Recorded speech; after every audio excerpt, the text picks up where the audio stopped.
أشرقت نفسي بنور من فؤادي حينما ردت. صحابہ کی سیرت اٹھا کے پڑھو، صحابیات کی سیرت اٹھا کے پڑھو.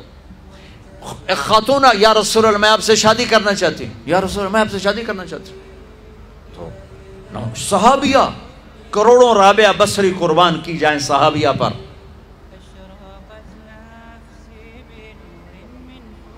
ہاں میرے نبی نے خاندان کا بت توڑا، اپنی قوم میں شادی کی. حضرت عائشہ قریش، حضرت حفصہ قریش، حضرت سودا قریش، ام حبیبہ قریش.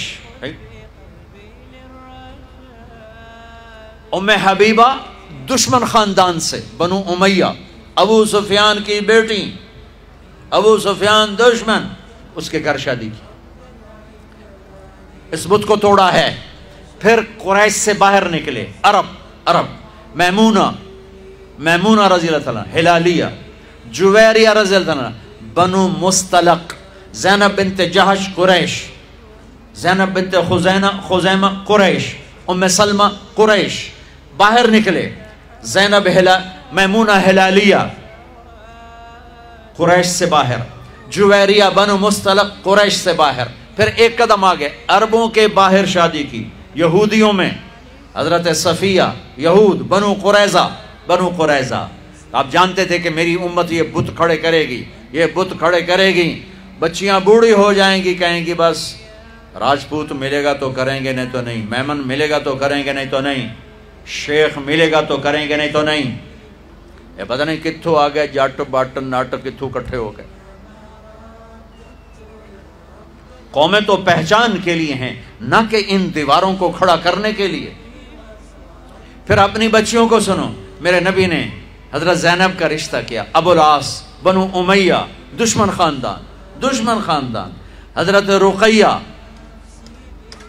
حضرت عثمان بنو امیہ، حضرت ام کلثوم، حضرت عثمان بنو امیہ. مخالف دھڑے میں حضرت عثمان اپنا دھڑا چھوڑ کے آ گئے، لیکن پیچھے نسبت تو بنو امیہ ہے. ایک بچی فاطمہ اپنے گھر میں دی علی کو، اور وہ بھی کیسے دی؟ ایک حدیث سنو. میرے نبی نے فرمایا ما تزوجت وما زوجت الا بوحی من السماء نزل به جبریل. میں نے جہاں شادی کی، میں نے جہاں بیٹی دی، پہلے آسمان سے جبریل آیا، حکم سنایا، پھر میں نے قدم اٹھایا. ٹھیک ہو گیا؟ ٹھیک.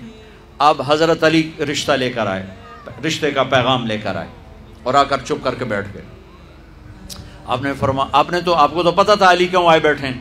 آپ نے کہا علی کیسے آئے؟ چپ، شرم کی وجہ سے. 21 سال عمر تھی حضرت فاطمہ کی، 15.5 سال. پھر آپ نے خود کہا علی فاطمہ کے رشتے کے لیے آئے ہو؟ تو آپ نے کہا انشاءاللہ. اور یہ کہہ کر اٹھ گئے. تو حضرت علی بڑے پریشان سے اٹھے اور باہر آ گئے. باہر صحابہ انتظار کر رہے تھے کہ کیا بنتا ہے. صحابہ نے پوچھا کیا ہوا؟ کہا انکار. کہیں انکار؟ وہ کیسے؟ کہا کچھ بھی نہیں بولے. تو عبد الرحمن بن عوف کہنے کے کچھ تو بولے ہوں گے. کہا انشاءاللہ کہا تھا. کہا تو ہو گیا. کہا وہ کیسے؟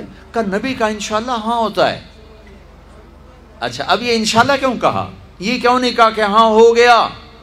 آسمان سے وحی آ چکی ہے، جبریل آ چکا ہے کہ فاطمہ علی کے لیے ہے، یہ جوڑا طے ہو چکا ہے. پھر ہاں کیوں نہیں کی؟ ارے آپ کو سمجھانے بتانے کے لیے. سنو میں کیا فریاد کر رہا ہوں. صرف عبادات کا نام اسلام نہیں ہے، یہ سب اسلام بیان کر رہا ہوں. میرے نبی گھر آئے، فاطمہ جیسی جنت کی شہزادی کو بلایا. بیٹی فاطمہ، علی کا رشتہ آیا ہے، ہاں کر دوں؟ کیا وحی کے آنے کے بعد بھی پوچھنے کی ضرورت تھی؟ جب اللہ کہہ چکے ہیں کہ فاطمہ علی کے لیے ہیں، اور آسمان سے جبریل آ چکے ہیں کہ یہ رشتہ آسمانوں پہ طے ہو چکا ہے، پھر یہ کیوں کہا فاطمہ بیٹی علی کا رشتہ آیا ہے، ہاں کر دوں؟ یہ کراچی والوں کو سکھانے کے لیے، قیامت تک کی امت کو سکھانے کے لیے کہ بیٹیوں سے پوچھا جاتا ہے کہ یہ شادی بیٹی کا حق ہے، یہ نکاح بیٹے کا حق ہے. یہ ایجاب قبول ماں باپ کرتے ہیں یا لڑکا لڑکی کرتے ہیں؟ اور ایجاب قبول کے بغیر نکاح ہو سکتا ہے؟ میرے ایک دوست ہیں چودھری رفاقت منڈی باؤدین، ان کے گاؤں کا ایک بچہ چھوٹی عمر میں بسوں پہ وہ نوکری پہ لگ گیا، وہ کنڈکٹر بن گیا، کلینر کنڈکٹر، وہ ساری زندگی اس میں گزر گئی، استاد جی آن دے، استاد جی جان دے، استاد جی کٹ لو، استاد جی آگے چلو، استاد جی پیچھے چلو. اس کی شادی ہونے لگی. یہ میں لطیفہ نہیں سنا رہا ہوں، صحیح واقعہ سنا رہا ہوں، منڈی باؤدین. اچھا مولوی صاحب آخیا ہاں بھائی پترا فلانے دی دھی تے اے او دا نام تے اے او دا پیو تے اتنا مار میں تینوں دتی تو قبول کیتی. وہ آخر لگا جی آن دیو. تو اس کے بھائی نے اس کو کونی ماری، کہندا جی جان دیو.